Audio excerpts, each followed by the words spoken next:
Eu vou ensinar vocês como alterar o tema do som do chess.com.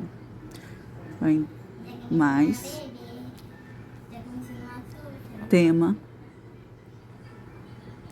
personalizado, aí você vai em sons e aqui você pode escolher padrão, natureza, metal, mármore, espaço, batida, memes, jornal.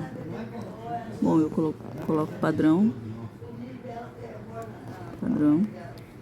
e é isso. Aqui você também pode mudar a cor do tabuleiro, mudar a cor das peças e o fundo. Sei lá, vamos colocar estrelas, pronto.